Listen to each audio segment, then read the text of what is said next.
ये कहानी बहुत ही ज्यादा इंटरेस्टिंग है। ये कहानी एक ऐसे लड़के की है जो कि एक गेम में फंस जाता है। गेम से आप इसे नॉर्मल मत समझना, क्योंकि वहाँ पर उनके क्रिएटर ने गेम के अंदर से लॉग आउट का बटन ही हटा दिया था, जिसकी वजह से जितने भी प्लेयर्स वहाँ पर थे वो सभी उसके अंदर कैद हो चुके हैं। वहाँ उस गेम से बाहर निकलने का सिर्फ एक ही तरीका था कि वो किसी तरह से इस गेम को क्लियर करे, और क्लियर करने के लिए इन्हें टोटल 100 फ्लोर्स को क्लियर करना है। तो कहानी की शुरुआत होने से पहले हमें बताया जाता है कि इस गेम का बीटा टेस्ट जो कि हर गेम को लॉन्च करने से पहले किया जाता है वो पूरा हो चुका है। सोल्ड आउट ऑनलाइन ये गेम लाइव आने के लिए तैयार है। सभी प्लेयर्स जिन्होंने बीटा टेस्ट में भाग लिया था और जिन्होंने नहीं लिया था वो भी सभी तैयार थे। इसी बीच हम इस कहानी की मेन कैरेक्टर किरीगाया काजुटो को देखते हैं। वो भी गेम के अंदर एंटर करने के लिए अपने नेव गियर को लेकर तैयार था। आज संडे का दिन था और 1 बजे ये गेम लॉन्च होने वाला था। काजुटो हेलमेट को पहनता है और वहीं लेट जाता है, जिसके बाद जैसे ही 1 बजते हैं तो वो वहाँ से सीधा गेम के अंदर टेलीपोर्ट हो चुका था। ये गेम का फर्स्ट फ्लोर है और यहाँ पर उसका नाम किरोटो है, क्योंकि उसने अपने अवतार का नाम ही यही रखा है। अब जैसे ही गेम स्टार्ट होता है तो किरोटो को पता था कि उसे कहाँ जाना है, इसलिए वो तुरंत ही भागने लगता है। जबकि बाकी प्लेयर्स भी बहुत हैरान थे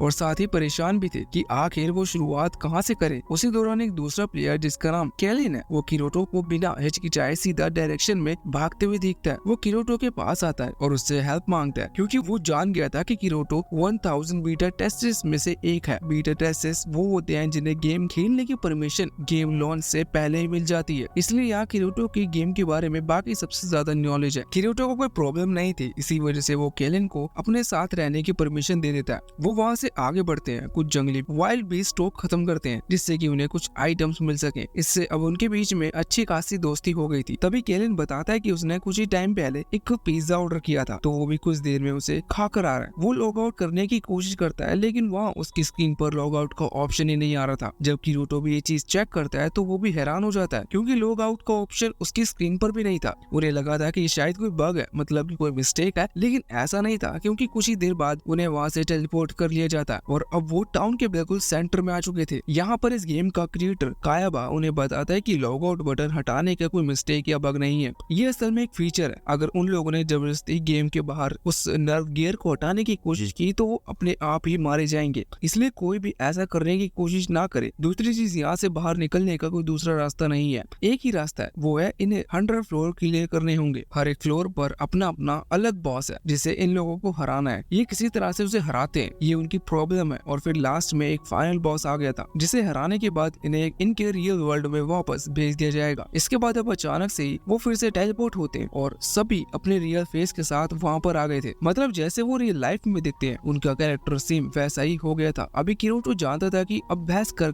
कुछ फायदा नहीं है, उसे किसी तरह से यहाँ के 100 फ्लोर को क्लियर करना होगा, तभी वो बाहर जा पाएगा। इसलिए अब वो वहाँ से अपनी जर्नी कंटिन्यू कर रहा था। उसे अभी अगले गांव में जाना था, लेकिन अभी वो केलन से कहता है कि क्या वो भी उसके साथ चलेगा, जिस पर केलन कहता है कि नहीं, वो अपने दोस्त को धोखा नहीं दे सकता और उसके दोस्त अभी आगे नहीं बढ़ रहे हैं, इसलिए वो अभी यहीं पर रुकेगा। किरोटो को कोई प्रॉब्लम नहीं थी, वो उसे वहीं छोड़कर वहाँ से आगे बढ़ जाता है। किरोटो जानता था कि अगर उसे इस गेम को क्लियर करना है तो उसे सबसे ज्यादा स्ट्रॉन्ग बनना होगा, जिसके लिए वो पूरी तरह से तैयार था। अब यहाँ से करीबन 1 महीना बीत जाता है। हमें जानने को मिलता है कि अभी तक वो फ्लोर क्लियर नहीं हुआ है और जो 10,000 प्लेयर्स जो कि ओरिजिनल प्लेयर्स हैं, जो गेम के लाइव आते वक्त यहाँ पर आए थे, उनमें से सिर्फ 2000 प्लेयर्स मारे जा चुके हैं, लेकिन फिर भी वो फर्स्ट फ्लोर को क्लियर नहीं कर पाए। इसका रीजन बस ये था कि उनके बीच में यूनिटी और टीम वर्क नहीं है, सब अकेले अकेले गए और धीरे धीरे करके मारे गए। अब इसी चीज को देखते हुए कुछ स्ट्रॉन्गेस्ट प्लेयर ने एक मीटिंग बुलाते हैं, जिसके अंदर सिर्फ स्ट्रॉन्ग प्लेयर होंगे। वो लोग अभी बात कर रहे थे कि वो किस तरह से इस फ्लोर को पार कर सकते हैं, क्योंकि वो पहले ही फ्लोर को पार नहीं कर पाए, तो आखिर वो 100 फ्लोर को कैसे पार करेंगे। वहीं पर खड़ा डेविल नाम का एक प्लेयर सभी से कहता है कि जब उसकी टीम भी वहाँ उस फ्लोर को पार करने गई थी तो उन्होंने किसी तरह से उस बॉस के रूम को तो पता लगा लिया था। हालांकि बाद में उसकी टीम मारी गई, क्योंकि वो लोग प्लान बनाकर वहाँ पर नहीं गए थे, वो बस स्ट्रॉन्ग स्ट्रेंथ देखते हुए गए थे और किसी तरह से रूम तक पहुँच गए। डेविल कहता है कि हम फिर से वहाँ पर जा सकते हैं और इस बार हम पूरी 6 टीम बनाकर जाएंगे, जिससे कि हम उस बॉस को मिलकर हरा पाएं। अब इसके लिए उन सभी को एक एक टीम बनानी थी। सभी ने टीम लगभग बना ली थी, लेकिन किरोटो को कोई भी नहीं मिला था। तभी किरोटो वहाँ पर बैठी एक लड़की को देखता है, उसका नाम असुना है। किरोटो तुरंत उससे बात करता है और फिर वो दोनों मिलकर टीम बना लेते हैं। हालांकि अब वो लोग कुछ प्लान वगैरह करे इससे पहले ही वहाँ पर एक किबाओ नाम का प्लेयर आता है और कहने लगता है कि जितने भी बीटा टेस्ट वाले प्लेयर हैं उन्हें उनसे माफी मांगनी चाहिए, क्योंकि उन्हें तो इस गेम को पहले खेलने का मौका मिल चुका है। इसका मतलब उन्हें इसकी नॉलेज है,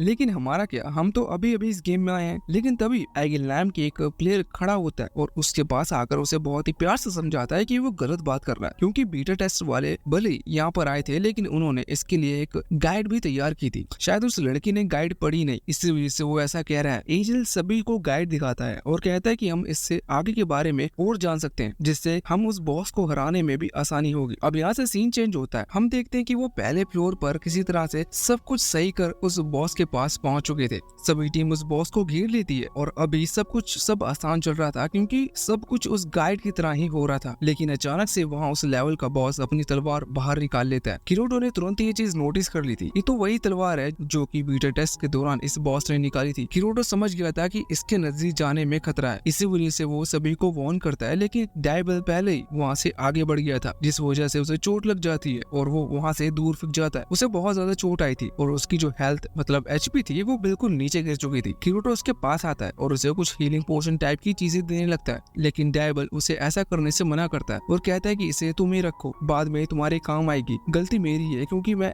एक बीटा टेस्टर था, इसी वजह से मुझे पता था कि इस मॉन्स्टर के ऊपर जो भी आखिर में हमला करेगा उसे ही उसका वेपन मिलेगा। इसी वजह से उस वेपन की लालच में मैंने हमला किया था। वैसे इसके बाद किरोटो और असुना दोनों मिलकर आगे बढ़ते हैं हमला करने के लिए। वो दोनों इसलिए आगे गए थे जिससे कि वो बॉस जब हमला करे तो वो अलग अलग डायरेक्शन में उसे संभाल सके। लेकिन बॉस किरोटो पर हमला करता है और किरोटो जाकर असुमा से टकराता है। तभी वहाँ पर आइजिन अपने साथियों के साथ आगे आ गया था। वो कहता है कि तुम थोड़ी देर रिकवर करो, जब तक मैं और मेरे दोस्त इसे संभालते हैं। किरोटो से थैंक्स कहता है। अब आइजिन ने कुछ देर तक उस बॉस को संभाल दिया था, जब तक यहाँ किरोटो पूरी तरह से रिकवर हो चुका था। वो तुरंत ही आगे बढ़ता है और अपनी तलवार से एक फाइनल ब्लो करते हुए उस बॉस को हरा देता है। अभी सभी लोग बहुत ही ज्यादा खुश, क्योंकि फाइनली उन्होंने फर्स्ट फ्लोर को क्लियर कर लिया था। लेकिन वहाँ कबाया अभी बिल्कुल खुश नहीं था। वो कह रहा था कि तुम एक बीटा टेस्टर हो, इसलिए तुमने उसे हरा दिया, ये कोई स्पेशल बात नहीं है। वो यहाँ पर किरोटो की बहुत बेइज्जती कर रहा था, जो सुनते हुए किरोटो जोर जोर से हंसने लगता है। वो पहले तो ऐसा नहीं करना चाहता था, लेकिन अब वो कहता है कि हाँ वो एक बीटा टेस्टर है और वो बाकी बीटा टेस्टर से बिल्कुल अलग है, क्योंकि इसने बीटा टेस्टिंग के दौरान इस गेम के सबसे ज्यादा फ्लोर्स क्लियर किए हैं। उसकी बराबरी कोई नहीं कर सकता। और इसके बाद अब वो वहाँ से जाने लगा था। काम पूरा हो चुका है, इसलिए टीम फिर से अलग अलग हो रही थी, क्योंकि उन्हें और ज्यादा स्ट्रॉन्ग बनना है। सेकंड फ्लोर पर एंटर करने से पहले यहाँ पर असुना भी किरोटो के पीछे आती है। किरोटो कहता है कि तुम ताकतवर हो, अब टीम टूट चुकी है, लेकिन मैं चाहता हूँ कि तुम अकेले आगे ना बढ़ो। तुम जल्द से जल्द एक गिल्ड ज्वाइन कर लो, उससे तुम्हें आसानी होगी जल्दी स्ट्रॉन्ग बनने में। अब इसके बाद किरोटो वहाँ से आगे बढ़ गया था। फिर से सीन चेंज होता है, पर हम देखते हैं फिर से करीबन 1 मंथ बीत चुका था। अभी किरोटो मूनलाइट कैट गिल्ड वालों के साथ में था। ये गिल्ड किरोटो को थैंक्स कह रहा था फर्स्ट फ्लोर को क्लियर करवाने में, और तब तक उनकी मदद करने के लिए साथ ही वो लोग किरोटो को ऑफर करते हैं कि अगर किरोटो चाहे तो उनके ग्रुप को ज्वाइन कर सकता है। किरोटो थोड़ा सा सोचता है और फिर ग्रुप ज्वाइन कर लेता है। हालांकि उसने अपनी पावर के बारे में उन्हें नहीं बताया था कि उसका लेवल कितना है। अब अगले ही दिन किरोटो को मैसेज आता है गिल्ड लीडर की तरफ से। वो बताता है कि साची जो कि उनकी एक मेंबर है वो कहीं चली गई है। वो कहता है कि अगर तुम्हें वो कहीं दिखे तो मुझे जरूर बताना। किरोटो जब उसे ढूंढ रहा था तो कुछ देर बाद वो उसे एक शांत जगह पर मिलती है। साची किरोटो से कहती है कि क्यों ना हम यहाँ से कहीं दूर चले जाएं। मैं नहीं चाहते कि हम फालतू मेहनत करें इस गेम को क्लियर करने में। हम तब तक नहीं आएंगे जब तक इस गेम को क्लियर ना कर दे। इस पर किरोटो कहता है कि उसे चिंता करने की जरूरत नहीं, उनका गिल्ड बहुत ताकतवर है, उन्हें कुछ नहीं होगा। और साथ ही किरोटो प्रॉमिस भी करता है कि अगर कोई प्रॉब्लम आई तो उसे प्रॉब्लम को खुद देख लेगा। अगले दिन हम देखते हैं कि किरोटो ने नए गिल्ड ने उन सभी के लिए एक घर खरीद लिया था जहाँ पर वो रहेंगे। साथ ही वो बाद में एक डंजन में गए थे। उस डंजन को क्लियर करने के बाद उन्हें फाइनली एम्प्टी रूम मिलता है, जो कि पूरी तरह से खाली था, लेकिन उसके अंदर एक चेस्ट रखी हुई थी बिल्कुल सेंटर में। सभी बहुत ज्यादा खुश हो जाते हैं और सोचते हैं कि हमने बहुत ही जल्द इस डंजन को पार कर लिया, और सभी आगे बढ़ जाते हैं उस चेस्ट के अंदर उसके ट्रेजर को देखने के लिए। लेकिन किरोटो जानता था कि ये एक ट्रैप है। वो सभी को वार्न करता है, पर वो लोग रुक पाए इससे पहले ही वहाँ बाहर का गेट लॉक हो जाता है और वो अंदर कैद हो जाते हैं। जिसके बाद जब वो लोग टेलीपोर्टेशन क्रिस्टल का इस्तेमाल कर रहे थे तो वो काम नहीं कर रहा था, और कुछ ही देर में अब वहाँ पर बहुत सारे मॉब्स आ जाते हैं। वो मॉब्स इन पर हमला कर रहे थे और उनकी गिनती ज्यादा थी। साथ ही कमरे में ज्यादा जगह नहीं थी, जिस वजह से ये लोग उन मॉब्स को नहीं हरा पाते। और किरोटो एक एक कर अपने सभी दोस्तों को मरता हुआ देखता है। साथ ही साची जिसे उसने प्रॉमिस किया था वो उसे प्रोटेक्ट करेगा, वो भी किरोटो के सामने मारी जाती है। बाद में किरोटो को एक क्रिस्टल के बारे में पता चलता है, जिस क्रिस्टल का इस्तेमाल कर किरोटो अपने दोस्त को वापस से रीसमन करवा सकता है। लेकिन खास बात यह है कि ये क्रिस्टल सिर्फ एक बॉस को हराने पर मिलता है, और वो बॉस सिर्फ क्रिसमस के दिन ही अपीयर होता है। कुछ दिनों में क्रिसमस का दिन भी आ गया था। किरोटो वहाँ उस बॉस को ढूंढने के लिए निकल पड़ा था। तभी उसकी मुलाकात कैलन के ग्रुप से होती है। वो कहते हैं कि हम तुम्हारी मदद करेंगे, लेकिन उसी दौरान वहाँ पर एक और ग्रुप आ जाता है जो कि किरोटो को रोकने आया था, लेकिन कैलन कहता है कि तुम उस बॉस का पता लगाओ, इससे हम लड़ेंगे। किरोटो वहाँ उस बॉस का पता लगाता है और उसे लड़कर उसे हराता है और उस क्रिस्टल को जीत लेता है। जब वो लोग वहाँ पर वापस आते हैं तो वहाँ पर कैलन और उसके दोस्त पूरी तरह से ठीक थे और उन्होंने शायद उस दूसरी टीम को भी हरा दिया था, लेकिन तभी किरोटो उस ट्रेजर को, मतलब कि उस खास क्रिस्टल को कैलन को दे देता है और कहता है कि ये उसके किसी काम का नहीं है। हमें जानने को मिलता है कि किरोटो ने जब उस क्रिस्टल को जीत लिया था तब उसे पता चला कि ये क्रिस्टल सिर्फ प्लेयर्स के मरने के 10 सेकंड बाद तक का काम करता है, जबकि उसके दोस्तों को मरे हुए कुछ महीने हो चुके हैं। बाद में किरोटो को एक रिकॉर्डेड मैसेज मिलता है जो कि साची की तरफ से था। वो कह रही थी कि किरोटो उसका बहुत अच्छा दोस्त बना, इसके लिए शुक्रिया, क्योंकि वो इस वर्ल्ड में अकेला महसूस करती थी। दूसरी चीज ये कि वो किरोटो से कहती है कि वो कभी भी खुद को ब्लेम ना करे उसकी डेथ के लिए, लेकिन इससे किरोटो और ज्यादा दुखी हो जाता है। वैसे इसके बाद अब हम सिलिका नाम की एक लड़की को देखते हैं जो कि एक बीस्ट टेमर है। उसने अपनी टीम को छोड़ दिया था क्योंकि उसकी अपनी टीम की एक मेंबर रोसिलिया से फाइट हो गई थी। उसने ग्रुप छोड़ दिया, इसी वजह से वो वहाँ से लौट रही थी अपने दूसरे टाउन की तरफ, लेकिन रास्ते में उसे कुछ मॉन्स्टर्स घेर लेते हैं। उन्हें हराने के लिए उसका बीस्ट जो कि उसके पेट भी था वो वहाँ आगे आती है, लेकिन वो भी मारी जाती है। सिलिका की हालत खराब थी और उसकी जो एचपी थी वो भी धीरे धीरे गिरते जा रही थी। शायद वो यहाँ पर मारी जाती, लेकिन इतने में किरोटो की एंट्री होती है जो कि वहाँ पर आते ही उन सभी मॉन्स्टर्स को खत्म कर देता है। अभी सिलिका उसे थैंक्स कह रही थी, उसे तुरंत किरोटो उसके हाथ में एक फेदर देखता है जो कि एक बहुत ही हाई लेवल ट्रेजर है। वो इससे उसके बारे में पूछता है तो सिलिका बताते हैं कि अभी कुछ टाइम पहले ही जब उसकी साथी बीस्ट मारी गई थी तो उसके बाद ये चीज उसके हाथ में आ गई। किरोटो कहता है कि इसका मतलब तुम्हारी बीस्ट सच में स्पेशल थी, अगर हम जल्द से जल्द एक खास ट्रेजर को ढूंढ ले तो हम 3 दिन के अंदर उसे फिर से रिवाइव कर सकते हैं। यहाँ पर किरोटो किसी दूसरे ट्रेजर की बात कर रहा था क्योंकि पिछला वाला ट्रेजर क्रिस्टल सिर्फ 10 सेकंड तक काम करता है। अब बस सिलिका खुश थी। वो वापस से फिर से पीछे की तरफ लौटते हैं। उस टाउन में जहाँ पर सिलिका आई थी वहाँ पर उनकी मुलाकात रोसिलिया से होती है जो कि सिलिका पर हंस रही थी और कह रही थी कि वो फिर से यहाँ पर आ गई, आखिर अब वो यहाँ पर क्यों आई है। साथ ही वो देखते हैं कि सिलिका के साथ उसकी वो बीस्ट नहीं है, इसलिए वो उसे और चिढ़ाती है। सिलिका इससे बहुत गुस्सा थी कि आखिर रोसिलिया इतनी बुरी क्यों है, पर किरोटो बताता है कि कुछ प्लेयर्स का एटीट्यूड इसी तरह का होता है क्योंकि वो थोड़े स्ट्रॉन्ग बनने के बाद खुद को और ज्यादा स्ट्रॉन्ग मानने लगते हैं। वैसे किरोटो ये भी बताता है कि बीटा टेस्ट के दौरान उसने चीज जानी थी कि प्लेयर्स अगर कोई क्राइम करता है तो उसके सर पर एक ऑरेंज लाइन शाइन करती है, जिससे पता चल जाता है कि इसने कुछ क्राइम किया है, और कुछ प्लेयर्स के सर पर रेड लाइन भी साइन कर सकती है, लेकिन उसका मतलब होता है कि उस प्लेयर ने किसी दूसरे प्लेयर की जान ली है। वैसे कुछ ही देर बाद वो लोग थोड़ा महसूस करते हैं कि शायद उन पर कोई नजर रख रखा है, पर जब वो बाहर आते हैं तो वहाँ पर कोई नहीं था। अगले दिन वो दोनों ही 47th फ्लोर के ऊपर टेलीपोर्ट हो गए थे जहाँ अभी वो उस खास ट्रेजर को ढूंढने के लिए आए थे। यहाँ पर अभी किरोटो को ऐसा लग रहा था कि शायद कोई उसका पीछा कर रहा है, पर किरोटो उस पर ध्यान नहीं देता। वो लोग उस फ्लावर के पास पहुंच जाते हैं जो कि वो खास ट्रेजर है। सिलिका डिसाइड करती है कि वो उसे अभी रख लेगी और उसके बाद में टाउन पहुंचकर अपने बीस्ट को रिवाइव करेगी। अभी वापस लौटते वक्त किरोटो सिलिका से रुकने को कहता है और उसी दौरान उनके सामने रोसिलिया आ जाती है। ये वही है जो कि इतने टाइम से इनके ऊपर नजर रखी है। वो रिवील करती है कि वो पी के गिल्ड से, पी के गिल्ड मतलब प्लेयर किल गिल्ड, जिसने किसी प्लेयर को खत्म किया हो। हालांकि रोसिलिया के सर पर रेड सिग्नल नहीं था, उसके सर पर ग्रीन सिग्नल बना हुआ था। ये चीज किरोटो को समझ में नहीं आ रहा था, लेकिन यही चीज रोसिलिया के अंदर खास है। पर किरोटो रिवील करता है कि वो ये सब पहले से जानता था और यही रोसिलिया को अपने ट्रैप में फंसा रहा था यहाँ तक लाने के लिए, क्योंकि उसे ये बात पता थी। उसे ये बात तब पता चली थी जब सिल्वर फैंग नाम के गिल्ड का एक मेंबर दूसरे गिल्ड से रिक्वेस्ट कर रहा था कि वो रोसिलिया को पकड़कर जेल में डाल दे। रोसिलिया ने उसके टीममेट्स को मार दिया था, लेकिन फिर भी रोसिलिया के सर पर वो ग्रीन लाइन दिखाई दे रही थी और इसी के चलते किसी ने उसके ऊपर कोई डिसीजन भी नहीं लिया। लेकिन किरोटो जानता था कि वो ग्रीन लाइट झूठी है, इसलिए वो पहले से तैयार था। यहाँ पर अब अचानक से रोसिलिया के बहुत सारे साथी सामने आ जाते हैं। सिलिका डर रही थी कि शायद अब वो लोग सर्वाइव नहीं कर पाएंगे, लेकिन जब वो सभी साथी यहाँ पर हमला करना शुरू करते हैं तो किरोटो अपने अकेले अपनी तलवार लेकर आगे बढ़ जाता है। वो हमला नहीं कर पा रहा था, वो सिर्फ उनके हमले को खुद के ऊपर से हटा रहा था। वो लोग देखते हैं कि वो कितने भी अटैक क्यों ना कर ले, लेकिन किरोटो की बॉडी पर कोई फर्क नहीं पड़ रहा था। वो कहते हैं कि किरोटो इनविजिबल है। बस हमें भी जानने को मिलता है कि किरोटो असल में लेवल 78 पर है,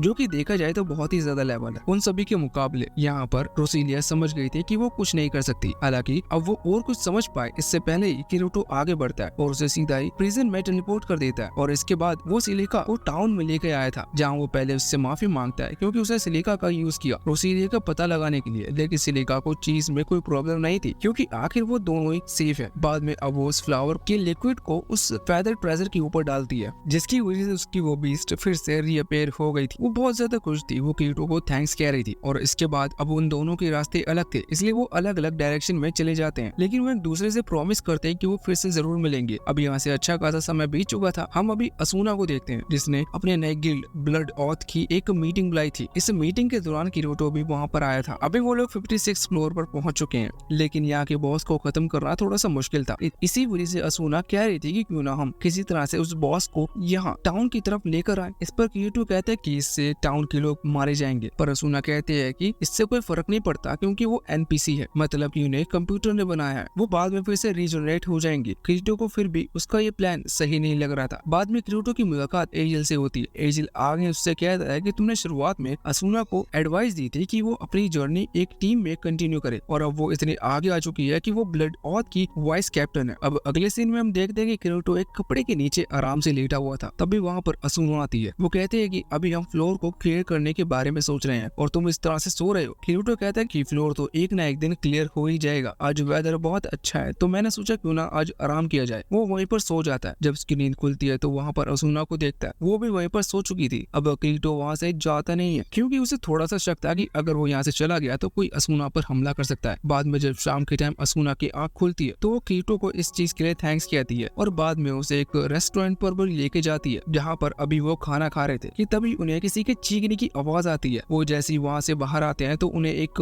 प्लेयर हवा में लटका हुआ दिखता है जिसके चेस्ट से एक स्पीयर आर पार हो चुकी थी। कुछ ही देर बाद वो प्लेयर मारा जाता है और उसकी बॉडी वैनिश हो जाती है। अभी किरीटो ये देखकर बहुत ही ज्यादा हैरान था क्योंकि वो लोग सेफ जोन के अंदर है और इधर टाउन के बीचों बीच कोई प्लेयर मर नहीं सकता, और साथ ही साथ वहाँ पर अभी जितने भी लोग थे उन सभी के सर के ऊपर ग्रीन लाइट सिग्नल था, मतलब कि उन लोगों ने ये खून नहीं किया। अब बाद में किरीटो और असूना फैसला करते हैं कि वो इस चीज की इन्वेस्टिगेशन करेंगे और अब वो उस लड़की के पास जाते हैं जो कि वहाँ पर चिल्लाई थी, जिसकी आवाज किरीटो और असूना ने उस रेस्टोरेंट के अंदर सुनी थी। इस लड़की का नाम ओल्को है और ये बताते हैं कि ये विक्टिम यानी कि उसी प्लेयर की फ्रेंड है जो कि मारा गया है। इससे ज्यादा कुछ नहीं पता था। हालांकि बाद में इन्हें वो वेपन मिलता है जिससे उस प्लेयर को मारा गया था। वो उसे लेकर एंजल के पास आते हैं क्योंकि उसके पास एबिलिटी है कि वो वेपन को देखते हुए उसके ओनर को या फिर जिसने उसे क्रिएट किया है उसका पता लगा सकता है। जब वो उस पर अपनी स्किल का यूज करता है तो उसे पता चलता है कि इस वेपन को ग्रिमलॉक नाम के एक प्लेयर ने बनाया था। अभी उनको कहते हैं कि वो इस नाम के एक पर्सन को जानती है। इसके बाद अब वो अपने पुराने गिल्ड गोल्डन एप्पल की पूरी स्टोरी सुनाती है। हमें जानने को मिलता है कि गोल्डन एप्पल की लीडर ग्रेस एल्डा को एक अंगूठी मिली थी। ये बहुत अजीब अंगूठी थी, लेकिन वो लोग सोचते हैं कि शायद ये कोई ट्रेजर है, इसी वजह से वो इसे बेच सकते हैं। हालांकि जब उसने इसे बेचने का फैसला किया था तो उसके कुछ ही टाइम में ग्रेस एल्डा मारी जाती है, जिसके बाद उसका हस्बैंड ग्रिमलॉक अकेला पड़ जाता है। हालांकि तब उस टाइम पर और भी कुछ लोग उनकी गिल्ड में थे। उन्हीं में से एक था यू लोग, वो प्लेयर जो कि अभी मारा गया, और तीसरा प्लेयर थे स्मिथ। इन तीनों को ही वो अंगूठी चाहिए थी, मतलब ये रखना चाहते थे। स्मिथ की बात यहाँ पर इसलिए आई क्योंकि जब उनके गिल्ड की फाइट डिवाइड ड्रैगन अलायंस नाम के ग्रुप से हो रही थी तो फ्रंट लाइन पर पोजीशन मिलने के बाद स्मिथ ने इनके गिल्ड को छोड़ दिया। वैसे किरीटो को अभी इस बारे में ज्यादा कुछ नॉलेज नहीं थी। वो अभी ये चीज सोच रही थी अगर एक प्लेयर सेम जोन के अंदर मारा जाता है तो उसके सिर्फ 3 ही कारण हो सकते हैं। पहला कारण, उसने किसी दूसरे प्लेयर के साथ बिल्कुल फेयर फाइट की हो जिसकी वजह से वो दूसरे प्लेयर के सर पर वो रेड सिग्नल नहीं आया। दूसरा रीजन कोई बग होगा, यानी कि कोई मिस्टेक। और तीसरा रीजन ये हो सकता है कि सामने वाले के पास ऐसा कोई आइटम या टूल हो जिससे कि किसी प्लेयर को मारा जा सके, वो भी बिना रेड लाइन गेन किए हुए। लेकिन किरीटो को लगता है कि ये थर्ड ऑप्शन सही नहीं हो सकता क्योंकि गेम डेवलपर कभी भी ऐसा कोई आइटम बनाएंगे ही नहीं। अब बाद में किरीटो और असूना मिलकर यूल्को के साथ स्मिथ से मिलने के लिए जाते हैं। अभी वहाँ पर यूल्को कह रहे थे कि उसे स्मिथ पर शक नहीं है, उसे डाउट है कि शायद ग्रिसेल्डा की सोल यानी कि उसका गोश्त फिर से लौट कर आ चुका है और वही बदला ले रही है क्योंकि वो अंगूठी बेचना चाहती थी, लेकिन वो ना जाने कैसे मारी गई और अब ये अंगूठी इनमें से किसी एक को मिल सकती है। वैसे अभी ये सब कहते हुए वो वहाँ उस कमरे की खिड़की पर आ गई थी जहाँ वो बैठकर बाहर की तरफ देख रही थी। तब वो थोड़ी सी घबरा जाती है और वहाँ से नीचे गिर जाती है। किरीटो देखता है कि उसकी बॉडी पर एक डैगर लगा हुआ था। उसी दौरान किरीटो की नजर सामने एक बिल्डिंग के ऊपर एक दूसरे प्लेयर पर पड़ती है। उस प्लेयर का चेहरा नहीं दिखाई दे रहा था, लेकिन किरीटो उसका पीछा करता है, पर भागते हुए वो प्लेयर टेलीपोर्टेशन स्टोन का इस्तेमाल करते हुए वहाँ से गायब हो जाता है। अब इसके बाद किरीटो और असूना दोनों अभी स्मिथ के साथ थे। स्मिथ बहुत घबराया हुआ था और उसने भी अब इस बात पर यकीन कर लिया था कि शायद ग्रिसेल्डा का गोस्ट ही ये सब कर रहा है। हालांकि किरीटो को ऐसा नहीं लगा था, पर बाद में शाम के टाइम जब किरीटो और असूना साथ में बैठे हुए थे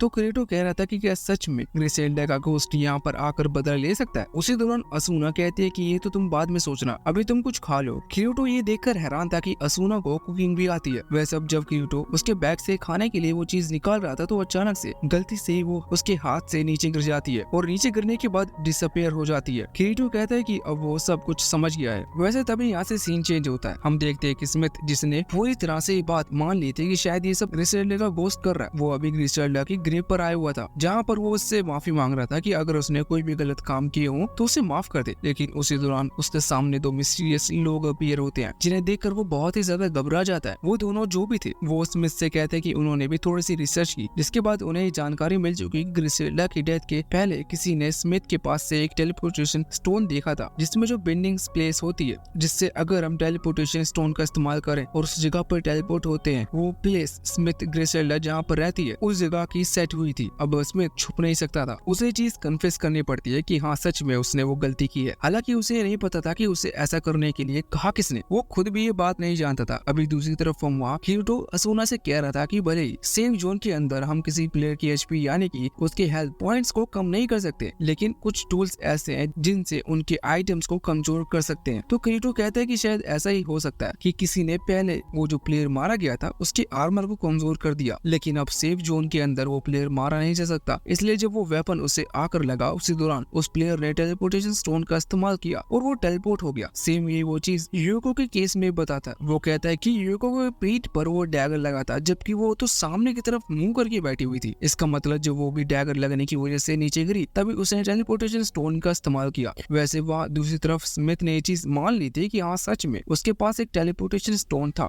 लेकिन वो साथ ही साथ माफी मांग रहा था और कह रहा था कि वो लोग उसे जाने दे, उसे मारे ना। अब वहाँ पर तीन और मिस्टीरियस लोग अपीयर होते हैं और आते ही वो लोग स्मिथ को पैरालाइज कर देते हैं। ये तीनों मेंबर्स लाफिंग कॉफिन ग्रुप के थे, जो कि मर्डरर ग्रुप है। हालांकि अब तभी वहाँ पर किरीटो आ जाता है, जिसे देखकर वो तीनों वहाँ से जाना ही सही समझते हैं। अब बाद में हमें पता चलता है कि सामने जो दो मिस्टीरियस पर्सन थे जिन्होंने सबसे पहले यहाँ पर स्मिथ को रोका था और उससे उस टेलीपोर्टेशन स्टोन के बारे में बात की थी, वो दोनों यूको और वही दूसरा प्लेयर था जो कि मारा जा चुका है। ये दोनों बताते हैं कि असल में ये इसलिए ऐसा कर रहे थे जिससे कि ग्रिसेल्डा के असली कातिल को पकड़ सके, और इसलिए इन्होंने ये पूरा प्लान क्रिएट किया क्योंकि वो जानते थे कि स्मिथ के पीछे भी कोई और है जिसके बारे में स्मिथ खुद नहीं जानता। वैसे ये दोनों अकेले ऐसा नहीं कर सकते क्योंकि पहले जब वो पहला प्लेयर मारा गया था तब वहाँ पर यूको भी था, फिर आखिर ऐसा करेगा कौन? दूसरे टाइम पर जब यूको मारी गई तब वहाँ से कोई भागते हुए दिखा। किरीटो पूछता है कि वो कौन था, जिस पर वो दोनों बताते हैं कि ग्रिमलॉक था, वो भी उनकी मदद कर रहा है जिससे कि वो अपनी वाइफ ग्रिसेल्डा के कातिल को ढूंढ सके। किरीटो कहता है कि तुम अभी तक नहीं समझ पाए। अब हमें पहले का सीन दिखाया जाता है जहाँ पर हम देखते हैं कि अभी किरीटो और असूना बैठकर बातें कर रहे थे। वो कह रहे थे कि जब इस गेम में कोई कपल शादी कर लेता है तो उसके बाद से उनकी जो इन्वेंट्री होती है, मतलब जहाँ पर वो सामान स्टोर करते हैं, वो आपस में कनेक्ट हो जाती है, मतलब वो एक दूसरे की चीजों को यूज कर सकते हैं। लेकिन क्या वो अगर एक ही उनमें से मारा जाए तो गेम के अंदर रूल है कि अगर कोई मारा जाता है तो वो जो इन्वेंट्री है दोनों की वो उस दूसरे वाले को मिल जाएगी। तब ये तो हो गया पहला कारण जो कि बिल्कुल परफेक्ट है किसी को खत्म करने के लिए। इसके लिए किरीटो का पूरा शक ग्रिमलॉक के ऊपर था। वो इन्हें ये बात बताता है। बाद में ये लोग किसी तरह से ग्रिमलॉक को ढूंढते हैं और उसे पकड़ लेते हैं। हालांकि जब उससे वो लोग रीजन पूछते हैं तो वो एडमिट कर लेता है कि हाँ उसने ग्रिसेल्डा को खत्म किया है, लेकिन वो कारण अलग बताता है। वो कहता है कि असल में ग्रिसेल्डा और वो रियल लाइफ में भी हस्बैंड वाइफ है, लेकिन गेम के अंदर कुछ टाइम तक रहने के बाद ग्रिसेल्डा का बिहेवियर बहुत अलग हो गया था। इसी वजह से ग्रिमलॉक ने ये सब प्लानिंग की थी और बाद में उसने यूको और दूसरे प्लेयर मदद की कातिलों को ढूंढने के लिए, जिससे कि उस पर किसी का शक ना जाए। हालांकि अब यूको और वो दूसरा प्लेयर खुद उसे लेकर जाते हैं उसे प्यार से सबक सिखाने के लिए। अभी यहाँ पर असूना किरीटो से पूछ रही थी कि क्या वो फिर अगर फ्यूचर में उसकी शादी हो जाए और उसकी वाइफ भी चेंज हो जाए तो इस पर किरीटो कहता है कि भले ऐसा कुछ भी हो लेकिन वो किसी को जान से तो बिल्कुल भी नहीं मारने वाला। हालांकि अब तभी उन्हें वहाँ पर ग्रिसेल्डा का गोश्त दिखाई देता है जो कि बदला लेने के लिए आया हुआ था। वो सिर्फ खुश थी क्योंकि किरीटो ने इस चीज का पर्दाफाश किया। अब कुछ देर बाद हम देखते हैं कि अभी असूना अपने दोस्त लिज से मिलने के लिए आई थी। लिज असल में एक ब्लैक स्मिथ है, मतलब वो वेपन्स वगैरह बनाती है। अभी असूना कह रही थी कि वो कुछ दिनों से किरीटो से मिली नहीं है, ना जाने वो कहाँ पर बिजी है, इसी वजह से उसे मिस कर रही है। हालांकि जब असूना वहाँ से चली जाती तो उसके बाद किरीटो भी वहाँ पर आता है। वो अभी लिज से मिलने के लिए आया था क्योंकि उसे अपने लिए अपनी पहली वाली तलवार से ज्यादा स्ट्रॉन्ग तलवार चाहिए। अब लिज उसे अपनी सबसे पावरफुल तलवार दिखाता है, लेकिन जब किरीटो उस सबसे ज्यादा पावरफुल तलवार को अपनी तलवार पर हिट करता है तो वो सबसे ज्यादा पावरफुल तलवार के कई सारे टुकड़े हो जाते हैं। ये देखकर लिज बहुत ही ज्यादा हैरान थी। किरीटो कहता है कि तुम्हें ऐसा मेटल का यूज करना होगा जो कि सच में बहुत स्ट्रॉन्ग हो। अभी किरीटो पिछले फ्लोर से घूमकर आ चुका था, इसलिए वो जानता था कि वहाँ पर एक ड्रैगन रहता है जो कि क्रिस्टल खाता है और क्रिस्टल उसके पेट में रहने के कारण जब वो एसिड से मिलते हैं तो वो एक बहुत ही बड़ा मेटल क्रिएट करते हैं। किरीटो कहता है कि अगर उसके पेट से निकलने वाले वो मेटल हम किसी तरह से ढूंढ लें तो उससे एक बहुत ही पावरफुल स्वॉर्ड बनाई जा सकती है। अब उसी मेटल को ढूंढने के लिए वो दोनों 55th फ्लोर पर आ गए थे जहाँ पर वो वो लोग आगे बढ़ रहे थे वो जगह बर्फ वाली थी। अब किसी तरह से वो उस ड्रैगन को ढूंढ लेते हैं, लेकिन अब क्रीटो उस पर हमला करता है। उस दौरान वो ड्रैगन भी जवाबी हमला करता है, जिसकी वजह से क्रीटो और लिज दोनों ही एक बड़े से गड्ढे के अंदर गिर चुके थे। इस गड्ढे से निकलने का कोई दूसरा रास्ता नहीं था। अगर उन्हें यहाँ से निकलना है तो इसके लिए उन्हें सबसे ऊपर वाले होल से निकलना होगा जहाँ से वो नीचे गिरे हैं। अब क्रीटो तुरंत ही वहाँ से बहुत ही तेजी के साथ ऊपर की तरफ चढ़ने की कोशिश करता है, लेकिन बर्फ और स्लिपरी सरफेस होने के कारण क्रीटो ऊपर की तरफ नहीं चढ़ पाता और नीचे गिर जाता है। अब यहाँ से निकलने का भी उन्हें कोई दूसरा रास्ता नहीं मिल रहा था और रात भी होने वाली थी, इसी वजह से वो भी यहीं पर सो जाते हैं। सुबह जब लिज की नींद खुलती है तो वो देखती है कि क्रीटो जमीन में गड्ढा कर रहा है और गड्ढा करते दौरान उसे उस ड्रैगन की पेट से निकला हुआ वो खास मेटल मिल जाता है जिस मेटल की उन्हें तलाश थी। अब बस उन्हें यहाँ से किसी तरह से बाहर निकलना था। उसी दौरान वो ड्रैगन फिर से अपने घर में लौटता है। ये उसी का घर है, लेकिन जब वो नीचे आता है तो क्रीटो और लिज किसी तरह से उसके सर पर आ जाते हैं। जब वो ड्रैगन सर ऊपर की तरफ करता है तो वो बाहर फेंक जाते हैं। इससे वो बाहर निकल आए थे। बाद में लिज क्रीटो के लिए वो स्पेशल तलवार बनाती है। क्रीटो उसे लेकर बहुत ज्यादा खुश था क्योंकि उसे इस तरह की स्ट्रॉन्ग तलवार चाहिए थी। हालांकि जब क्रीटो उसकी पेमेंट करने को लिज को पैसे देने लगता है तो लिज मना कर देती है। वो कहते हैं कि नहीं, उसे पैसे नहीं चाहिए, इसके बदले वो उसकी पर्सनल ब्लैकस्मिथ बन सकती है। साथ ही अभी इतना टाइम स्पेंड करने की वजह से लिज के अंदर क्रीटो के लिए फीलिंग्स आ गई थी जो वो एक्सप्रेस करने वाली थी, लेकिन तभी वहाँ पर असूना आ जाती है जिसकी वजह से लिज अपनी फीलिंग एक्सप्रेस नहीं कर पाती। अब यहाँ से सीन चेंज हो जाता है और हम देखते हैं कि जब ये गेम लॉन्च हुआ था उसके पूरे 2 साल बीत चुके थे। क्रीटो फिर से अकेला निकल पड़ा था अपनी जर्नी के लिए और खुद को स्ट्रॉन्ग बनाने के लिए। अभी वो कुछ मॉन्स्टर्स को खत्म कर एक जंगल से होता हुआ जा रहा था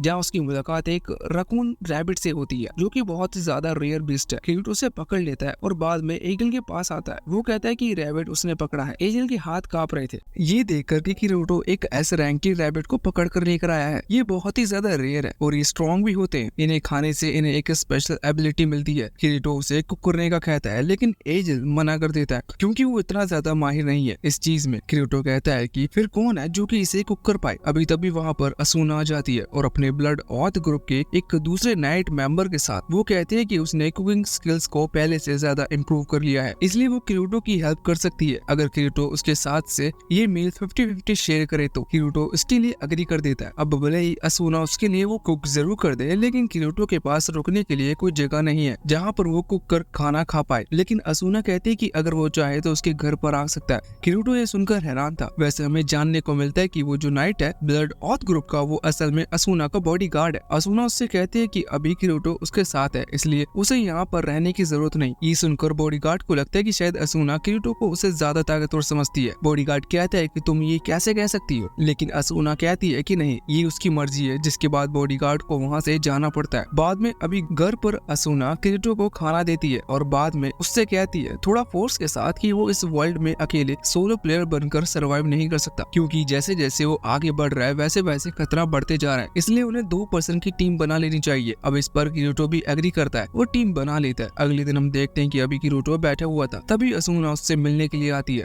और उसका मिलना एक तरीका का बिल्कुल कैजुअल नहीं था। उसी दौरान वहाँ पर वो बॉडीगार्ड भी आता है जो कि क्रीटो से बैटल करने को कह रहा था, क्योंकि वो देखना चाहता था कि सच में क्रीटो असूना को प्रोटेक्ट करने के लायक है कि नहीं। अब वो क्रीटो लड़ने के लिए हाँ कर देता है, लेकिन ये लड़ाई सिर्फ एक ही अटैक में खत्म हो जाती है, क्योंकि जब उस बॉडीगार्ड की तलवार क्रीटो की तलवार से टकराती है तो तलवार बहुत ही आसानी से टूट चुकी थी, क्योंकि क्रीटो की उस नई मेटल वाली सोर्ड को तोड़ पाना लगभग नामुमकिन के बराबर है। मगर अभी वो बॉडीगार्ड हार मानने को तैयार नहीं था। वो कह रहा था कि अगर वो इस हार को स्वीकार नहीं करता, लेकिन कुछ भी हो वो हार चुका है। बाद में हम देखते हैं कि क्रीटो और असूना दोनों 74th फ्लोर पर आ गए थे। वहाँ उसके बॉस को खत्म करने के लिए रास्ते में उनकी मुलाकात कुछ मॉन्स्टर्स से होती है जिसे वो मिलकर मारते हैं और क्रीटो सोचता है कि सच में असूना के साथ टीम बनाना उसने कोई गलती नहीं की। वैसे अब जब वो वहाँ उस बॉस के रूम के बाहर पहुँचते हैं तो दोनों ही अपने हाथ में एक एक टेलीपोर्टेशन स्टोन निकाल लेते हैं, क्योंकि वो जानते थे कि 74th फ्लोर का बॉस मामूली नहीं होगा। अब वो जैसे गेट को ओपन करते हैं तो उनके सामने बड़ी बड़ी आंखों वाला एक मॉन्स्टर आता है जो कि बहुत खतरनाक था, इसलिए उसे देखते ही वो दोनों वहाँ से वापस लौट कर भाग गए थे। वो अभी एक जगह पर बैठते हैं। अभी यहाँ पर असूना क्रीटो से पूछ रही थी कि वो सिर्फ एक सोर्ड यूज करता है तो दूसरे हाथ में वो एक शील्ड क्यों नहीं रख लेता, इससे फाइट के दौरान उसे हेल्प मिलेगी, पर ना जाने क्यों क्रीटो इस क्वेश्चन का जवाब नहीं देना चाहता। इसलिए असूना कहती है कि कोई बात नहीं, उसे जवाब देने की जरूरत नहीं। सच में उसे लग रहा था कि शायद 74th फ्लोर पर पार्टी चल रही है। उसी दौरान वहाँ पर केलिन और उसके कुछ दोस्त आते हैं। वो क्रीटो को अभी एक दूसरे प्लेयर के साथ देखकर हैरान थे, क्योंकि क्रीटो एक सोलो प्लेयर है और दूसरी चीज ये अभी वो जिस प्लेयर के साथ है वो एक लड़की भी है, तो इसलिए वो मन में एक कुछ कहानियां बना रहे थे। अभी उसी दौरान वहाँ पर उस गिल्ड की एंट्री होती है जिसे हमने शुरुआत में देखा था। ये गिल्ड मूनलाइट कैट गिल्ड है। क्रीटो पहले इसका मेंबर हुआ करता था, पर बाद में क्रीटो ने फैसला किया कि वो सोलो आगे बढ़ेगा। अभी गिल्ड का जो लीडर था वो क्रीटो से कहता है कि उसे यहाँ की सारी जानकारी चाहिए। वो इसके लिए क्रीटो से लड़ने को भी तैयार था, लेकिन क्रीटो फ्री में वो जानकारी नहीं देता क्योंकि इस चीज में कोई प्रॉब्लम नहीं थी। अभी जानकारी मिलने के बाद क्रीटो नोटिस करता है कि मूनलाइट कैट गिल्ड के बाकी मेंबर्स बहुत थक चुके हैं, शायद वो अभी किसी दूसरे मॉन्स्टर से फाइट कर रहे हैं। लेकिन इसके बाद अब उनका लीडर उन्हें वहाँ से उस 74th फ्लोर के बॉस से लड़ने के लिए ले जाने लगता है। क्रीटो उस बॉस को देखकर आ चुका था, इसलिए वो उन्हें वार्निंग देता है और कहता है कि वो अभी वहाँ पर ना जाए क्योंकि इस हालत में वो उसे नहीं हरा पाएंगे। लेकिन इनका लीडर नहीं मानता और उन्हें ले जाता है। कुछ देर बाद क्रीटो, असूना और केलिन और उसके दोस्तों को उनकी चीखने की आवाजें सुनाई देती हैं, इसलिए वो सभी सीधा उस रूम की तरफ भागते हैं। वहाँ पर आकर वो देखते हैं कि अभी मूनलाइट कैट गिल्ड का वो लीडर और बाकी सभी टेलीपोर्टेशन स्टोन का इस्तेमाल नहीं कर पा रहे हैं। क्रीटो को वही कमरा याद आता है जहाँ पर वो चेस्ट रखी हुई थी, जहाँ वो टेलीपोर्टेशन स्टोन का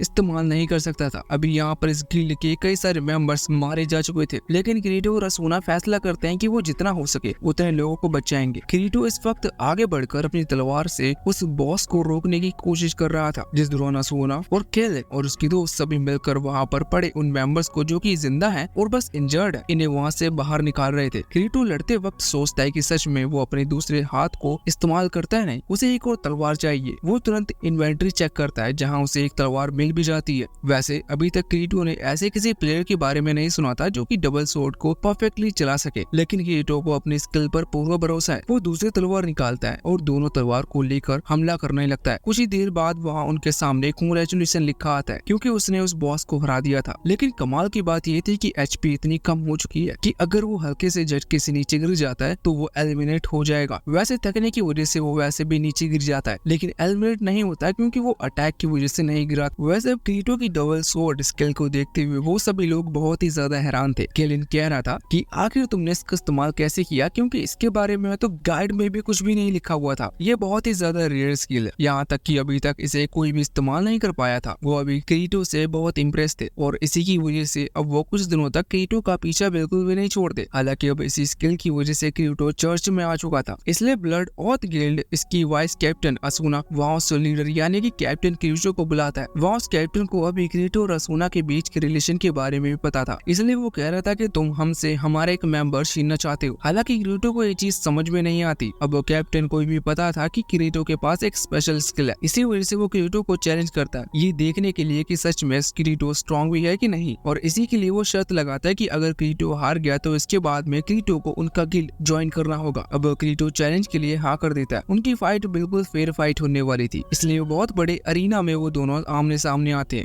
जहाँ पर बहुत ही ज्यादा भीड़ थी क्योंकि ब्लड ऑथ गिल्ड का कैप्टन बहुत ही ज्यादा फेमस है, क्योंकि क्रीटो की ही तरह उसके पास भी एक स्पेशल एबिलिटी है। वो एक तलवार को और एक शील्ड का यूज एक ही टाइम पर कर सकता है, जो कि बहुत ही ज्यादा पावरफुल है। अब अभी यहाँ उन दोनों में लड़ाई शुरू होती है। लड़ाई के दौरान हमें जानने को मिलता है कि अभी इस कैप्टन को आज तक कोई हिट नहीं कर पाया, मतलब उससे कभी भी डैमेज नहीं पहुंचा क्योंकि वो हमेशा अपने शील्ड को आगे रखता है। लेकिन क्रीटो किसी तरह से उसकी शील्ड को हटाते हुए उसके गले पर एक कट लगा देता है, जो कि पहली बार था कि उसे चोट आई हो। लेकिन वो हार नहीं मान रहा था। पर क्रीटो को भी तभी एक और ओपनिंग दिखती है, वो हमला करने लगता है, लेकिन अचानक से टाइम स्लो हो जाता है, जिसकी वजह से अभी वो कैप्टन पीछे आते हुए शील्ड से क्रीटो की तलवार को रोक लेता है और दूसरी तरफ से हमला करते हुए क्रीटो को नीचे गिरा देता है, जिसके साथ क्रीटो हार चुका था। ये बहुत ही शॉकिंग बात थी क्योंकि क्रीटो को कुछ भी समझ में नहीं आया था। हालांकि लेकिन अब उसे ब्लड ऑथ गिल्ड को ज्वाइन करना होगा। बाद में असूना उससे पूछती है कि आखिर वो उनकी गिल्ड को ज्वाइन क्यों नहीं करना चाहता, जिस पर क्रीटो अपनी शुरुआती की स्टोरी बताता है। वो डिटेल में बता रहा था कि किस तरह से उसने प्रॉमिस किया था कि वो मूनलाइट कैट गिल्ड को प्रोटेक्ट करेगा, लेकिन तब उसमें जितने भी मेंबर्स थे वो उन्हें नहीं बचा पाया, इसलिए उसने तब ये फैसला किया कि अब से वो किसी भी गिल्ड को ज्वाइन नहीं करेगा। इससे असूना थोड़ी सी दुखी हो जाती है। वैसे इसके बाद अब ट्रेनिंग की बारी थी क्योंकि क्रीटो ने उसे नई गिल्ड को ज्वाइन कर लिया था। कमाल की बात ये थी कि ट्रेनिंग के लिए आज उसे असूना से उस बॉडीगार्ड के साथ जाना था। वैसे उनके साथ में गॉडफ्रे भी जाएगा, जो कि उनका सुपरवाइजर है, साथ ही वो उन्हें ट्रेन कराएगा क्योंकि वो इनका सीनियर भी है। अभी ट्रेनिंग के दौरान अचानक से वो बॉडीगार्ड क्रीटो पर पैरालाइज करने वाले केमिकल का इस्तेमाल करते हुए उस पर अटैक करता है। जैसे क्रीटो को वो अटैक लगता है तो उसकी बॉडी पैरालाइज हो जाती है। अब इसके बाद वो बॉडीगार्ड गॉडफ्रे की तरफ बढ़कर उस पर भी हमला करता है और कुछ ही देर में उसका मर्डर कर देता है, मतलब कि उसने जान से मार दिया था। इसके बाद वो क्रीटो की तरफ बढ़ रहा था, लेकिन क्रीटो को खत्म करने से पहले वो ये चीज बताता है कि वो असल में लाफिंग कॉफिंग ग्रुप का मेंबर है। ये देखकर किरीटो हैरान था। वैसे किरीटो कोशिश कर रहा था कि वो हील कर पाए, लेकिन अभी भी उस केमिकल का असर पूरी तरह से खत्म नहीं हुआ। लेकिन इतने में ही सही वक्त पर असूना वहाँ पर आती है और उस बॉडीगार्ड पर हमला कर देती है। अभी वो बॉडीगार्ड बहुत स्ट्रॉन्ग था, वो अभी तक अपनी पावर को छुपाए हुए था, जिस वजह से वो असूना को हरा देता है और अब वो पहले असूना को खत्म करने वाला था। लेकिन उसी दौरान किरीटो आगे आकर उसके अटैक को अपने सीधे हाथ के ऊपर ले लेता है, जिसकी वजह से उसका सीधा हाथ कट चुका था। लेकिन बाद में किरीटो हमला करते हुए उस बॉडीगार्ड को हरा देता है, सिर्फ अपने उल्टे हाथ से। वैसे अब इसके बाद कोई क्या करता, नई पट्टी वगैरह हम जैसे नॉर्मल लोग करते हैं, क्योंकि हाथ कटने के बाद किरीटो पहले किस करता है और बाद में वो दोनों साथ में नाइट स्पेंड करते हैं। और अब सुबह उठने के बाद किरीटो कहता है कि क्यों ना हम 22वें फ्लोर की उस लेक पर चले, क्योंकि वहाँ के नज़ारे बहुत अच्छे हैं। साथ ही किरीटो ये भी कहता है कि उसके बाद फिर हम शादी कर लेंगे। अभी बहुत बड़ा डिसीजन था, इसलिए असूना खुद से ही फैसला नहीं ले सकती थी, इसके लिए उसे किसी से पूछना पड़ेगा। अब ऐसी सिचुएशन में नॉर्मली हम जैसे लोग पेरेंट्स से पूछते हैं, लेकिन असूना चाहती थी कि वो अपने गिल्ड लीडर यानी कि कैप्टन के पास और उससे पूछे कि क्या अब वो शादी करने के लिए जा सकती है। उसे बस छुट्टी चाहिए थी, तो इस पर कैप्टन हाँ कर देते हैं, क्योंकि इसे कोई प्रॉब्लम नहीं थी। अब असूना और किरीटो 20th फ्लोर पर आ जाते हैं, जहाँ पर उन्होंने एक घर खरीद लिया था, क्योंकि किरीटो अभी बहुत ही अमीर है। वो वहाँ पर कुछ दिनों के लिए रेस्ट करते हैं और एंजॉय करते हैं। इसके बाद हम देखते हैं कि अभी किरीटो और असूना दोनों ही वहाँ जंगल में घूम रहे थे, जिस दौरान किरीटो कहता है कि उसने यहीं के कुछ लोगों से सुना है कि इस जगह पर एक भूत घूमता है। अभी सुनकर असूना डर जाती है और उसी दौरान उन्हें एक छोटी बच्ची भी वहाँ से गुजरती हुई दिखती है, जिसने व्हाइट कपड़े पहन रखे थे, लेकिन वो घोस्ट नहीं थी, शायद वो कोई प्लेयर होगी। हालांकि अब किरीटो और असूना जब उसके करीब आते हैं तो किरीटो पहली चीज नोटिस करता है कि उसके सर के ऊपर कोई कर्सर नहीं है। कर्सर से मतलब कि वो ग्रीन लाइन या रेड लाइन वो नहीं है, मतलब कि वो कोई प्लेयर नहीं है। दूसरी चीज वो एनपीसी भी नहीं है, एनपीसी का मतलब वो प्लेयर्स जिन्हें कंप्यूटर क्रिएट करते हैं। और तीसरी चीज ये कि वो क्वेस्ट गिवर भी नहीं थी। क्वेस्ट गिवर वो होते हैं जो कि प्लेयर्स को कुछ मिशन देते हैं, इसके बदले प्लेयर्स को कुछ आइटम्स मिलते हैं, लेकिन अब वो भी नहीं थी। तो किरीटो समझ में नहीं आता था कि ये लड़की है कौन। हालांकि उन्हें वहाँ पहुंचने पर वो लड़की बेहोश मिलती है। अब अगले दिन सुबह उसे होश आता है तो हमें उसका नाम यूई जानने को मिलता है, लेकिन यहाँ उस लड़की को अपने पास्ट के बारे में कुछ भी याद नहीं था, इसलिए उसके नाम के अलावा हम और कुछ नहीं जान पाते। वैसे यूई को भी ज्यादा कुछ अच्छे से बोलना नहीं आता था, इसलिए वो किरीटो का नाम भी नहीं बोल पा रही थी। इसी वजह से वो किरीटो को डैडी और असूना को मम्मी कहकर बुलाती है। इस चीज पर मैं कुछ भी नहीं कहूंगा। वैसे कमाल की बात यह है कि इतने टाइम में किरीटो और असूना दोस्त बन गए और उनकी शादी भी हो गई और उन्हें 5 साल की बेटी भी मिल गई।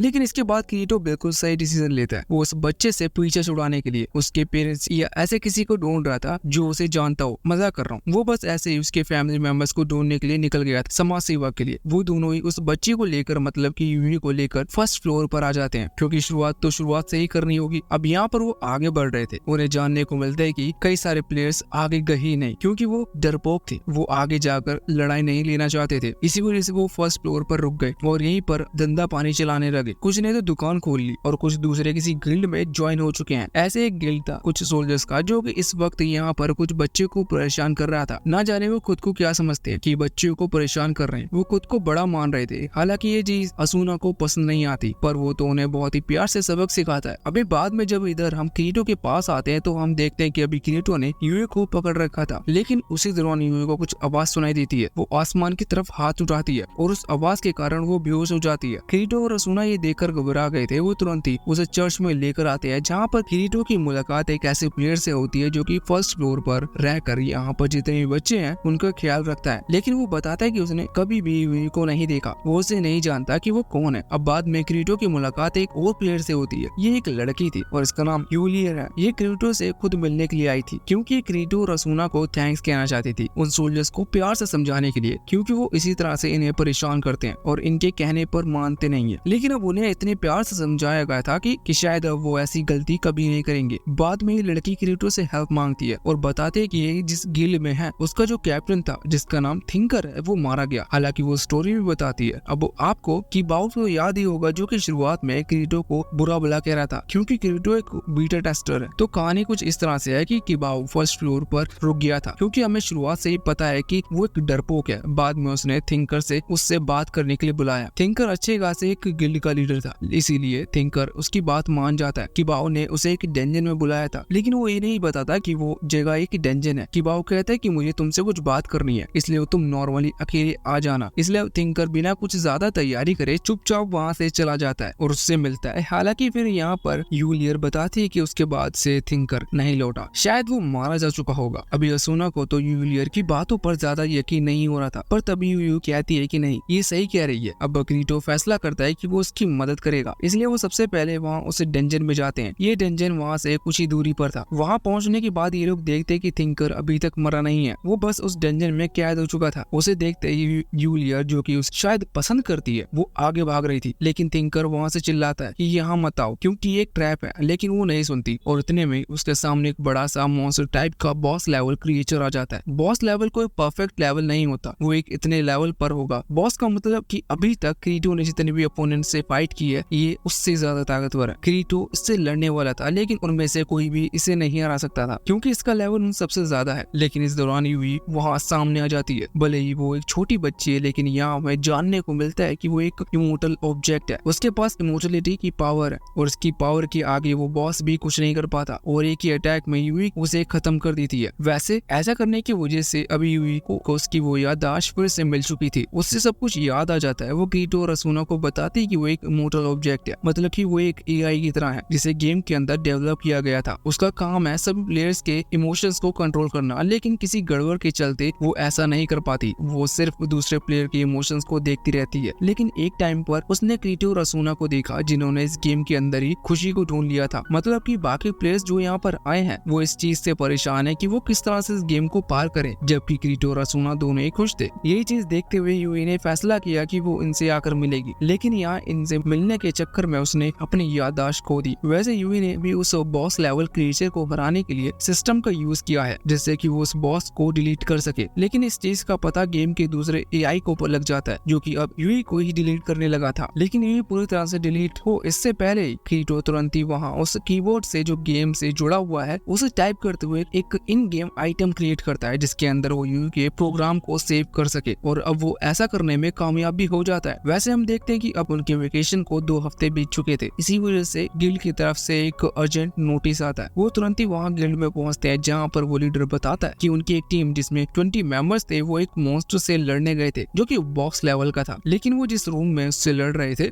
जब वो रूम क्लियर हुआ तो वहाँ पर ना ही वो बॉस था, ना ही वो उनकी मेंबर्स। वैसे भी अगर वो प्लेयर्स हार चुके होते तो उनकी बॉडी वहाँ पर मिल सकती थी, लेकिन ऐसा नहीं हुआ। इसलिए लीडर चाहते थे कि क्रीटो और असूना एक और टीम लेकर वहाँ पर जाएं और देखें कि वहाँ पर क्या गड़बड़ है। अभी क्रीटो असूना से मना करता है वहाँ पर जाने के लिए, क्योंकि वो जगह खतरनाक होगी, पर असूना रोते हुए कहती है कि नहीं, वो क्रीटो को अकेले जाने नहीं दे सकती। अब क्रीटो को बात माननी पड़ती है। हालांकि जब वो बाहर आता है तो वहाँ पर उनकी मुलाकात कैलिन और एजल से होती है, जो कि पहले ही उनकी मदद के लिए पूरी तरह से तैयार थे। अब वो चारों अपने एक और टीम बनाते हैं, मतलब कि और कुछ प्लेयर्स को लेकर वहाँ उस जगह पर पहुंच जाते हैं। उस कमरे के अंदर अभी कोई भी नहीं था, लेकिन ऐसा नहीं है, क्योंकि जब ये यहाँ एंटर करते हैं तो वहाँ ऊपर की तरफ से एक बहुत ही खतरनाक दिखने वाला स्केलेटन टाइप का बॉस लेवल मॉन्स्टर उनके सामने आ जाता है। ये मॉन्स्टर इतना खतरनाक था कि इसका एक अटैक वहाँ उन प्लेयर्स को खत्म करते जा रहा था, लेकिन क्रीटो और असूना किसी तरह से उसके एक एक अटैक को डोज कर रहे थे अपनी तलवार की मदद से। यहाँ पर उनकी हेल्प करने के लिए अभी उनकी गिल्ड का लीडर भी था। वो सभी टीम वर्क के साथ काम करते हैं और किसी तरह से उस स्केलेटन को हरा देते हैं, लेकिन उन सभी की हालत इतनी खराब हो चुकी थी कि वो सोच रहे थे कि ये 75th फ्लोर है, मतलब कि अभी 25th फ्लोर और बचे हुए हैं क्लियर करने के लिए। उन्हें बिल्कुल भी उम्मीद नहीं थी कि वो 25th फ्लोर को क्लियर कर पाएंगे, क्योंकि हर फ्लोर पर वो अपने साथियों को खोते जा रहे हैं। वैसे उसी दौरान यहाँ पर क्रीटो गिल्ड लीडर के सर के ऊपर एचपी को देखता है। सभी प्लेयर की एचपी ग्रीन होती है जब वो फुल होती है, आधी होने के बाद वो येलो हो जाती है और लास्ट स्टेज पर वो रेड कलर की हो जाती है। लेकिन आधी होने के बाद भी गिल्ड लीडर की एचपी ग्रीन कलर की थी। ये चीज क्रीटो को अजीब लगती है और उसे पता था कि ऐसा हो नहीं सकता। इसी वजह से ये चीज चेक करने के लिए वो तुरंत ही गिल्ड लीडर की तरफ अटैक करता है, लेकिन गिल्ड लीडर को अटैक लगे उससे पहले ही वो अटैक डिस्ट्रॉय हो जाता है और क्रीटो के सामने एक टैग आता है जिस पर लिखा हुआ था इमोर्टल ऑब्जेक्ट। यही सेम टैग पहले यूवी के टाइम पर वहाँ सामने आया था। क्रीटो समझ जाता है कि इसका मतलब गिल्ड लीडर इमोर्टल है। अभी क्रीटो ये देखकर हैरान था और कह रहा था कि ऐसा कैसे हो सकता है, क्योंकि अब जानबूझकर कोई इमोर्टल ऑब्जेक्ट को इस तरह से गेम के अंदर नहीं भेजेगा, वरना गेम का मजा ही बिगड़ जाएगा। लेकिन इसके बाद में क्रीटो को जानने को मिलता है कि असल में उसका गिल्ड लीडर, मतलब ये इमोर्टल ऑब्जेक्ट असल में और कोई नहीं बल्कि अकीहिको काइबा है। आप इस पर्सन को नहीं जानते होंगे,